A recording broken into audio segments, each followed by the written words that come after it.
Ya, Da Vinci Code itu adalah satu novel ya mengenai seorang profesor ya yang dia itu berusaha untuk menelusuri salah ya yang mengatakan Yesus mati, bangkit, kemudian naik ke surga. Itu salah ini. Sepertinya hanya Tuhan yang tahu gitu ya. Berapa persisnya ya jumlah agama yang ada di dunia ini.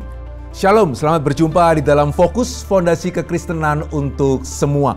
Ya, melalui program ini kami ingin mengajak setiap kita untuk boleh bersama-sama bertumbuh di dalam iman dan menjadi orang Kristen yang dewasa. Jadi, sudahkah saudara dewasa di dalam iman?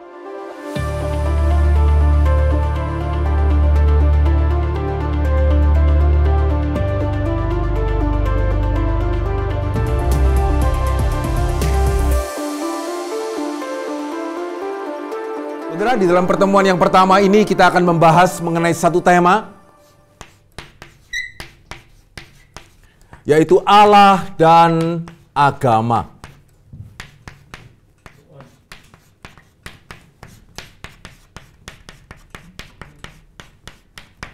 Saudara, mengapa ini merupakan suatu tema yang penting? Karena tadi di awal kita mengatakan bahwa seluruh program Fokus ini adalah ingin mengajak kita untuk boleh menjadi orang yang dewasa di dalam iman. Dan salah satu ciri di dalam orang yang dewasa adalah bagaimana orang yang bersangkutan bisa mempertanggungjawabkan pilihan yang dia itu ambil.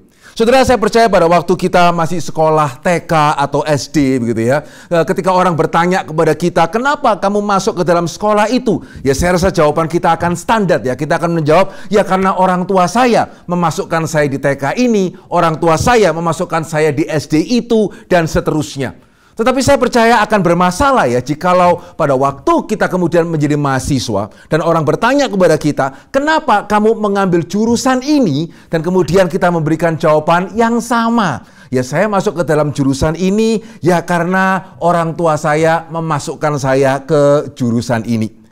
Ya, sehingga saudara, satu kali saya pernah bertemu dengan seseorang yang mengambil jurusan kuliner, ya sebuah jurusan yang cukup populer belakangan ini begitu ya. Sehingga pada waktu kita berbicara, saya mengatakan, wah kamu mestinya suka masak ya. Dan saya terkejut pada waktu dia mengatakan, wah tidak, saya itu sukanya makan begitu ya, tetapi saya tidak suka masak. Nah, kemudian saya bertanya, lalu kenapa kamu mengambil jurusan kuliner ya kalau kamu itu tidak suka memasak? Setelah jawabannya adalah dia mengatakan, ya karena papa mama saya yang menyuruh saya untuk mengambil jurusan ini. Nah, setelah saya percaya setiap kita bisa mengamini begitu ya, bahwa ya ini bukan jawaban yang dewasa. Ya, tidak dewasa kalau seseorang mengatakan saya mengambil jurusan ini ya karena orang tua saya menyuruh. Kenapa kamu menikah begitu ya? Karena orang tua saya yang menyuruh. Kenapa kamu mempunyai anak? Karena orang tua saya ingin mempunyai cucu. Ya, saya percaya semua jawaban-jawaban ini akan membuat kita bertanya-tanya, orang ini sedewasa apa ya? Ya, sehingga pertanyaannya, kalau kita mau tahu ya, sejauh mana kita ini dewasa di dalam iman, maka pertanyaan yang sangat penting adalah, saudara, kenapa ya di antara begitu banyak agama, di antara begitu banyak keyakinan di tengah-tengah dunia ini ya, saudara memutuskan untuk menjadi orang Kristen. Ya, ketika ada orang yang bertanya pertanyaan seperti itu kepada saudara, kira-kira jawaban apa ya yang saudara akan berikan? Nah, saudara, ini satu pertanyaan yang penting ya, karena khususnya kita menyadari ya, di dalam dunia ini ada sangat banyak agama dan kepercayaan. Begitu ya, saya tidak tahu kalau saya tanya kepada saudara, kira-kira menurut saudara ya, ada berapa banyak ya agama dan kepercayaan di dunia ini? Ya, 5, ya seperti yang diterima di dalam bangsa Indonesia, begitu ya, atau 6, atau berapa? Begitu ya, saudara, pada waktu saya bertanya seperti ini ya, dan ketika ada yang mengatakan bahwa, Pak, saya rasa agama di dunia ini banyak. Ya, saya akan mengatakan, wah itu adalah jawaban betul yang ketiga itu. Begitu ya. Jadi jawaban bahwa agama di dunia ini banyak, itu adalah jawaban betul yang ketiga. Lalu jawaban betul yang keduanya itu apa, Pak? Jawaban betul yang keduanya adalah agama di dunia ini itu banyak sekali. Begitu ya. Ya, lalu pertanyaannya, jawaban yang paling betul pertamanya itu apa ya? Saudara, saya akan menganggap jawaban saudara paling betul ya kalau saudara mengatakan sepertinya hanya Tuhan yang tahu gitu ya. Berapa persisnya ya jumlah agama yang ada di dunia ini. Ya, meskipun kalau saudara sempat menggoogle ya, saudara akan menemukan ada jawaban di sana 4.000 ya, 4.000 agama dan keyakinan yang diketahui. Begitu ya. Tetapi apakah semua agama dan kepercayaan yang ada itu sudah diketahui? Ya, berarti berapa kalau ditambah dengan yang belum diketahui? Ya jawabannya tadi ya. Ya sepertinya hanya Tuhan itu yang tahu ya. Ada berapa banyak agama dan kepercayaan di tengah-tengah dunia ini. Ya sehingga saudara, pernahkah kita secara khusus memikirkan ada begitu banyak iman, ada begitu banyak agama dan keyakinan. Ya kenapa kemudian saya menjadi orang Kristen? Ya kenapa kemudian bahkan saya mau dibaptis menjadi orang Kristen? Kenapa saya menyatakan diri saya itu Kristen? Nah, saudara, ini suatu pertanyaan yang penting. Ya bukan cuma sekedar karena agama di dunia ini ada banyak saudara ya. Tetapi juga ya karena tanpa kita sadari ya bisa ada jawaban yang di dalam satu pengertian itu sepertinya tidak salah, begitu ya. Di dalam satu pengertian sepertinya itu masuk akal, gitu ya. Kenapa saya menjadi orang yang beragama, begitu ya. Tetapi ketika kita melihat lebih dalam, ya bisa jadi jawaban yang tadinya itu masuk akal bisa menjadi perlu untuk dipertanyakan. Begitu ya. Ya sehingga saudara, sudahkah kita dewasa di dalam iman? Ya tadi pertanyaannya adalah sejauh mana ya saudara bisa menjawab. Ya mengapa saudara memutuskan untuk menjadi orang Kristen atau bahkan ya menjadi orang yang beragama. Nah tadi saya mengatakan ada jawaban pertama ya yang sepertinya masuk akal ini. Begitu ya, saya yakin nanti ketika saya memberitahukan jawabannya saudara akan mengamini, ya ini kan sepertinya benar ya. Tetapi setelah kita lihat lebih lanjut, ini akan menjadi jawaban yang sebetulnya tidak memadai. Tetapi saya khawatir kalau ada sebagian setidaknya di antara kita yang memutuskan untuk beragama termasuk menjadi orang Kristen karena jawaban ini itu. Ya jawaban apa ya? Saya ingin memulainya dengan ketika satu kali ya saya di Bandara Soekarno-Hatta gitu ya. Pada waktu sedang menunggu penerbangan bertemu dengan satu orang. Ya ketika kita berbincang-bincang gitu ya. Kemudian wah ternyata dia adalah salah satu staf di dalam kementerian tertentu. Begitu ya. Dan kemudian dia juga tanya, ya saya profesinya apa? Dan kemudian saya mengatakan, oh saya rohaniwan, begitu ya. Saya itu hamba Tuhan, saya pendeta. Oke, akhirnya kita berbincang-bincang. Dan karena dia mengetahui ya kelihatannya, karena saya seorang rohaniwan ya, maka kita berbicara mengenai agama ini. Ya, dan satu kalimat dia yang pada waktu dia mengatakan, wah awalnya saya sih seneng ya. Dia mengatakan, betul Pak, ya agama itu penting. Ya, apalagi untuk kita yang di Indonesia ya, agama itu sesuatu hal yang penting sekali begitu ya, yang harus dipelihara. Wah ya pastinya ya, sebagai seorang rohaniwan pada waktu mendengar ada orang yang mengatakan kalimat seperti itu gitu ya, ya saya ya setuju begitu ya. Tapi kemudian dia mengatakan kalimat setelahnya itu. Gitu ya. Kalimat setelahnya yang berisi kenapa dia menganggap agama itu penting dan dia mengatakan bahwa iya Pak, agama itu penting karena ya jikalau orang itu tidak beragama itu akan lebih susah diatur. Begitu ya. Ya sehingga agama itu penting Pak karena jikalau orang itu beragama ya Pak ya, orang itu akan lebih mudah untuk diatur, ya lebih mudah untuk diarahkan ya karena dia kan takut akan Tuhan begitu. Ya saudara pada waktu mendengar jawaban ini, what do you think ya? Saudara mikir apa ya? Begitu ya. Saudara setuju nggak dengan apa yang tadi saya katakan ya? Ini ya make sense juga ya. Ya kalau seseorang tidak percaya Tuhan itu ada begitu ya. Kemudian dia sembarangan ya. Maka akan lebih sulit diatur. Tapi kalau orang itu masih percaya Tuhan itu ada. Meskipun memang tidak otomatis langsung bisa diatur begitu ya. Tapi kan setidaknya itu ada remnya lah. Masuk akal ya? Betul ya? Dan saudara, pada waktu saya mendengarkan jawaban itu ya, saya berpikir ya, ini sepertinya kok bukan jawaban yang asing begitu. Ya, sepertinya ini bukan cuma pendapat 1-2 orang. Ya, saudara ada ingat hal yang lain pada waktu mendengarkan jawaban tadi?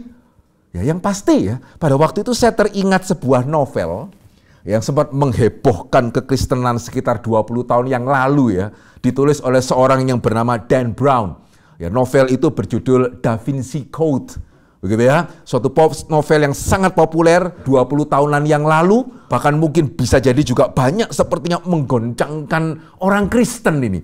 Begitu ya. Ya sehingga saudara, apa sih sebetulnya Da Vinci Code itu? Ya Da Vinci Code itu adalah satu novel ya mengenai seorang profesor ya bernama Robert Langdon Ya, yang dia itu berusaha untuk menelusuri ya petunjuk-petunjuk yang diberikan oleh Da Vinci. Itu kenapa judulnya adalah Da Vinci Code begitu ya. Di mana petunjuk-petunjuk itu akan mengarahkan dia ya kepada sebuah dokumen yang menunjukkan bahwa salah ya, yang mengatakan Yesus mati, bangkit, kemudian naik ke surga. Itu salah ini.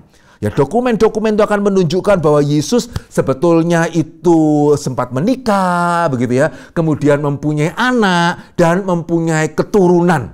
Wah, gitu ya. Nah, cuman kenapa ya selama 2000 tahun kok tidak ada orang yang mengetahui itu? Ya karena dokumen-dokumen ini dijaga secara khusus ya oleh gereja gitu ya. Sehingga Robert Langdon kemudian mempunyai satu misi untuk boleh menemukan dokumen itu. Nah, saudara, yang menarik ya, di akhir bagian ya diceritakan bahwa ketemu. Ya, dokumennya itu ketemu. Di mana itu? Ya diceritakan di dalam bagian dari Louvre. Kalau saudara pernah ke Paris ya, ada Museum Louvre di sana ya. Ya, sehingga kemudian Robert Langdon ke sana ya menemukan dokumen itu, dan bahkan yang luar biasa ya, dia bukan cuma sekedar menemukan dokumennya ya, dia ketemu sama salah satu keturunannya Tuhan Yesus. Wah, gitu ya. Ya, ini menarik sekali ini. Ya, tapi saudara, yang mengejutkan adalah ya, khususnya bagi saudara yang belum baca atau sudah baca kemudian lupa ya. Setelah Robert Langdon menemukan dokumen itu ya yang tertimbun di bawah Louvre Museum gitu ya, apa yang dia itu lakukan?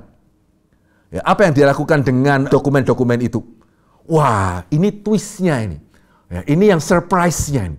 Ya, ternyata ya, setelah dia menemukan dokumen-dokumen itu, dia lalu menimbunnya kembali supaya tidak ada orang lain yang tahu. Wah, ini pertanyaannya, kenapa ya? Begitu ya? Ya kalau misalnya dokumen itu palsu gitu ya, ya sudah timbun saja atau bahkan musnahkan. Ini dia sudah ketemu sama keturunannya Tuhan Yesus loh. Ya, sehingga dokumen ini bukan cuma sekedar dokumen asli ya, dia sudah ketemu sama buktinya ini. Tapi terus kenapa ya setelah dia menemukannya, dia memutuskan untuk menimbunnya kembali itu. Saudara, karena dia mempunyai suatu keyakinan yang kelihatannya juga mungkin keyakinan daripada penulisnya, Dan Brown ya. Dia mengatakan agama itu ya meskipun salah ya, tetapi berguna itu. Ya karena jikalau sampai kemudian orang-orang Kristen, apalagi orang-orang Katolik kemudian tahu gitu ya, bahwa Yesus itu ternyata tidak seperti yang mereka yakini, ya Yesus itu kemudian beneran menikah, beneran punya keturunan. Wah, dunia ini akan kacau ini. Karena akan sangat banyak orang-orang beriman ini yang goncang dan dampaknya tidak akan baik untuk kemanusiaan. Ya, sehingga karena itu dia memutuskan untuk menaruh kembali begitu ya dokumen-dokumen yang dia itu temukan. Saudara, menarik ya. Saudara bisa melihat persamaannya atau tidak?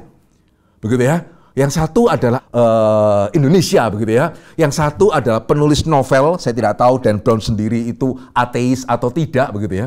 Tapi menarik ya, bagaimana mempunyai suatu keyakinan yang sama ya, bahwa agama itu perlu ya. Tapi agama perlu itu untuk apa? Mengapa orang perlu beragama? Bukan karena itu benar.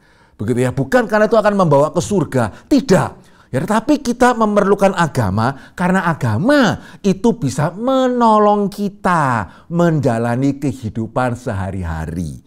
Ya, sehingga ya terlepas dari agama itu benar atau salah begitu ya. Yang mana yang benar, yang mana yang salah. Yang penting gitu ya, kalau orang itu beragama, masyarakat itu tenang.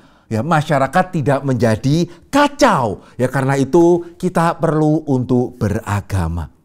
Nah, saudara, bolehkah saya mengatakan ya bahwa keyakinan ini berkenaan dengan fungsi atau kegunaan agama, bukankah kadang-kadang bukannya tidak mungkin ya ikut masuk juga di dalam diri orang-orang Kristen ya pada waktu berbicara mengenai iman Kristen secara spesifik.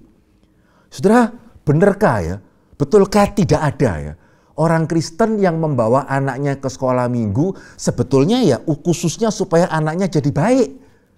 Begitu ya, orang Kristen yang membawa anak-anaknya ke sekolah minggu ya khususnya atau bahkan terutama ya supaya dia jangan sampai jatuh ke dalam pergaulan yang salah. Apalagi hari ini kita melihat begitu ya, dengan pornografi lah, narkotika lah dan seterusnya gitu ya.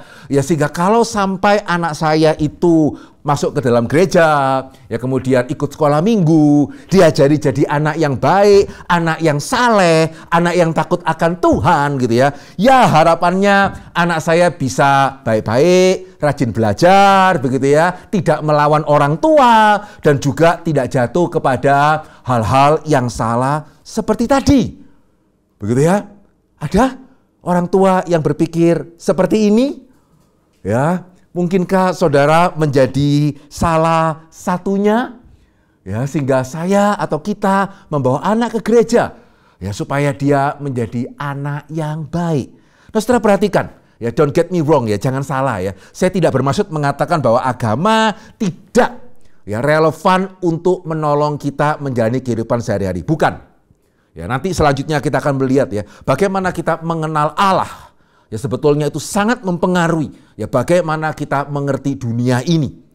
Ya sehingga saya pribadi mengamini ya bagaimanapun ketika seseorang menganut sebuah agama dan menganut sebuah agama itu dengan sungguh-sungguh, maka ya saya mengamini bahwa itu akan ada dampaknya. Ya saya teringat ya pada waktu saya pertama kali itu ke Jakarta ya pada waktu saya itu mahasiswa. Ya sebelumnya itu ya saya sudah mendengar ya Jakarta itu dengan segala kerumitannya, lalu lintasnya, kemacetannya, dan itu pertama kali itu. Ya pertama kali saya keluar kandang, ya pertama kali saya keluar rumah itu. Begitu ya. Dan pada waktu di Jakarta gitu ya, tidak ada kendaraan. Ya sehingga saya ingat ya pertama kali sekali saya ke Jakarta ya, pada waktu saya perlu belanja gitu ya. Saya masih pikir-pikir ini mau naik kendaraan umum karena macamnya tuh begitu banyak. Begitu ya, macamnya begitu banyak, arahnya begitu banyak. Nah, saya cuma takut ya waktu itu kalau saya naik kemudian turunnya salah terus gimana ya. Waktu itu kan belum ada electronic maps dan seterusnya gitu. Sehingga saya kemudian ingat pertama kali itu saya bela-belain jalan. Ya akhirnya waktu pulang saya kapok, saya nunggu, saya memberanikan diri menaiki kendaraan umum ya. Kenapa ya? Ya karena saudara tahu lah ya jalan di Jakarta begitu ya siang-siang, terik hari itu seperti apa gitu. Dan ternyata ya ke tempat belanja terdekat itu setengah jam lebih. Ya sehingga pulangnya kemudian ya sudahlah ya, saya beranikan untuk naik, ya kemudian ya puji Tuhan nyampe begitu. Ya, tapi saudara, dalam sekian lama saya studi ya di Jakarta dan kemudian harus melayani di berbagai tempat gitu ya. Kadang-kadang untuk sekali pelayanan pulang pergi itu bisa pindah kendaraan umum itu 7-8 kali itu. Begitu ya. Ya sekali pergi ya 7-8 kali bahkan kadang-kadang lebih ya. Nah, harus naik Kopaja dulu lah, kemudian naik apa, kemudian naik ojek sepeda lah, ojek sepeda motor dan seterusnya gitu. Setelah izinkan saya mengatakan sekali lagi pada waktu itu belum ada ya electronic maps gitu. Sehingga saya harus nanya. Begitu ya, saya harus nanya, saya ini mau ke sini pakai apa gitu. Dan izinkan saya mengatakan sekian puluh kali atau bahkan mungkin sekian ratus kali ya. Begitu ya, saya naik kendaraan umum dan saya bertanya, belum pernah satu kali ya, saya sengaja itu disesatkan oleh orang. Tidak loh. Bahkan meskipun mereka tahu ya ada hari Minggu, ini pakaiannya seperti ini, kelihatannya ini akan khotbah nih begitu ya. Tidak pernah kemudian, wah ini akan khotbah ya. Ya sudahlah, kalau gitu gerejanya di sana saya kasih tahu aja di situ. Gitu ya, supaya dia tidak bisa khotbah atau datang tepat waktu gitu ya. Saudara, sekian puluh kali saya bertanya ya, tidak pernah satu kali loh. Begitu, tidak pernah satu kali kemudian orang itu menyesatkan saya. Ya, padahal saya tahu ya keyakinan kita itu berbeda begitu ya, keyakinan kita itu tidak sama. Ya sehingga sekali lagi ya, bukan berarti saya tidak percaya ya. Bukan berarti kita akan menyangkal bahwa agama itu bisa menolong kita menjalani hidup sehari-hari. Tapi pertanyaannya begitu ya, jikalau hanya itu, ya atau jikalau itu menjadi tujuan utama kita di dalam kita beragama, termasuk jikalau itu tujuan utama kita menjadi orang Kristen begitu ya. Pertanyaannya ada dua sih. Yang pertama ya, apa tidak ada cara-cara lain yang lebih efektif? Gitu ya. Ya apakah tidak ada cara-cara lain yang jadi lebih efektif untuk membuat anak itu tidak nakal? Ya karena hari ini kan juga ada psikolog yang baik, begitu ya, ada pendidikan yang baik. Ya apakah juga tidak ada cara lain supaya kita tidak stres? Ya supaya ada damai gitu ya. Maka saya ke gereja, apakah tidak ada cara lain ya yang mungkin lebih tidak menuntut komitmen ya ketimbang kita menjadi seseorang yang sungguh-sungguh di dalam agama kita. Ya, ini pertanyaan yang pertama ya. Ya, apakah betul tidak ada hal-hal yang lain begitu ya, yang lebih efektif, ya, yang lebih efisien jangan-jangan begitu ya, atau yang setidaknya lebih tidak menuntut. Ya, karena agama yang benar itu adalah agama yang mempunyai tuntutan loh. Begitu ya. Ya, sehingga apakah tidak ada cara-cara lain begitu ya, yang lebih tidak menuntut? Ya, kalau sekedar untuk menjadi orang yang lebih baik di dunia ini. Ini pertanyaan yang pertama ya. Dan pertanyaan yang kedua yang bagi saya lebih serius ya. Jikalau kita menjadi orang beragama, ya sekedar untuk hidup pada hari ini, pertanyaan pentingnya adalah kita mau menganggap agama itu seserius apa? Ya, kita mau memandang iman Kristen itu seserius apa? Begitu ya. Ya, kalau anak itu baik, supaya anak kita baik, bolehlah dia ke gereja. Tapi kalau ujian, ya nanti dulu lah ya. Baiknya mungkin bisa ditunda minggu depan. Ya sehingga semoga bukan saudara ya. Begitu ya. Semoga bukan saudara ya. Tapi apakah betul nggak ada ya orang tua Kristen yang kalau besoknya ujian, apalagi ujian akhir gitu ya, ya libur dulu lah ya ke gerejanya gitu ya. Ke gereja kan bisa minggu depan. Ya sementara kalau kamu udah lulus ujian gitu ya, nanti kamu sekolahnya bagaimana, nanti kerjanya bagaimana. Ya kalau ada hal gitu ya, hal yang mendesak, ya sudahlah, ini diminggirkan dulu. Gitu ya. Kenapa ya? Ya karena ada banyak cara ya untuk bisa hidup berhasil di dunia ini. Ya salah satunya itu memang mesti jadi orang baik. Tapi kalau baik tidak pinter ya agak repot loh. Begitu ya. Ya bahkan kalau hari ini ya, kalau harus milih jangan-jangan yang penting pinter, baiknya ya boleh kurang-kurang sedikit ya daripada baik tapi pinternya kurang-kurang sedikit begitu. Ya sehingga bukannya tidak ada ya dan bukannya tidak sedikit ini takutnya. Ya sehingga ketika semuanya oke, ya kita ke gereja. Tapi ketika ada satu kebutuhan yang lain, ya sudahlah, nanti sajalah gitu ya. Kan bisa bisa ditundakan, ini cuma salah satu. Ya, ini cuma salah satu bagaimana membuat anak baik.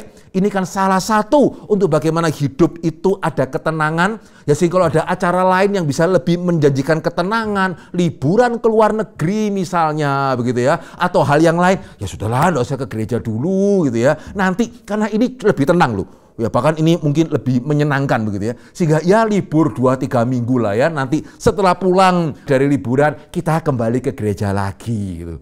Ya sehingga saudara, ini yang bisa terjadi ya. Jikalau kita beragama sekedar ya atau terutama untuk menolong kita menjalani kehidupan sehari-hari. Sehingga di dalam hal ini ya, pada waktu kita mengatakan kita bukan hanya orang Kristen, ya, tetapi kita mau menjadi orang Kristen yang dewasa. Maka seharusnya ya ketika kita itu ditanya ya pertanyaan yang mendasar begitu ya, mengapa engkau beragama? Mengapa engkau menjadi orang-orang Kristen? Begitu ya, di sepanjang fokus ini kita akan melihat apa-apa saja jawabannya. Fondasi-fondasi apa yang kita itu perlu tahu. Ya sehingga di antara sekian banyak agama dan keyakinan di dunia ini gitu ya. Kenapa kita itu memutuskan menjadi orang Kristen? Tapi hari ini kita akan melihat prinsip yang pertama, fondasi yang pertama terlebih dahulu. Yang kalau ini sudah tidak ada ya sudahlah, ngapain kita itu ke fondasi-fondasi yang berikutnya. Begitu ya. Ya sehingga fondasi yang pertama kekristenan untuk setiap kita adalah mengapa ya kita menjadi orang Kristen? Karena kita percaya ya. Kita percaya Allah itu ada. Ya kita percaya bahwa Dialah pencipta kita. Dan yang kedua, karena kita percaya bahwa kita satu hari nanti kita harus bertanggung jawab di hadapannya. Ya, baik pada hari ini maupun pada masa yang akan datang.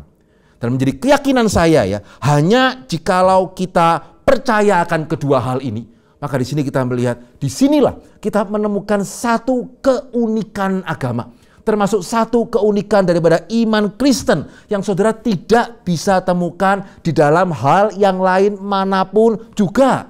Ya, saudara tidak bisa menemukan jawaban untuk pertanyaan ini di dalam filsafat. Saudara tidak bisa menemukan jawaban untuk keyakinan ini di dalam pendidikan, di dalam psikologi, di dalam ajaran moral dan yang lain, etika, sosial dan seterusnya.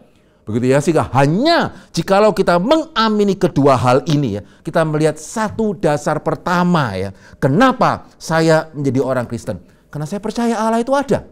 Ya karena saya percaya saya diciptakan oleh Allah. Dari tidak ada itu menjadi ada. Dan saya percaya bahwa satu hari nanti, bahkan hari ini, apa yang saya lakukan harus saya pertanggungjawabkan di hadapan Tuhan. Ya, sehingga sebagai fondasi pertama kita, our first foundation, ya, apa yang menjadi fondasi pertama kita, yaitu kita mengamini Allah itu ada. Ya, dia menciptakan langit bumi beserta seluruh isinya dari tidak ada menjadi ada. Dan pada waktunya seluruh umat manusia harus memberikan pertanggungjawaban di hadapannya. Ya, sehingga sejauh mana saudara mengamini akan hal ini? Ya, sejauh mana saudara mulai mengambil langkah pertama untuk menjadi orang Kristen yang dewasa? Tuhan memberkati.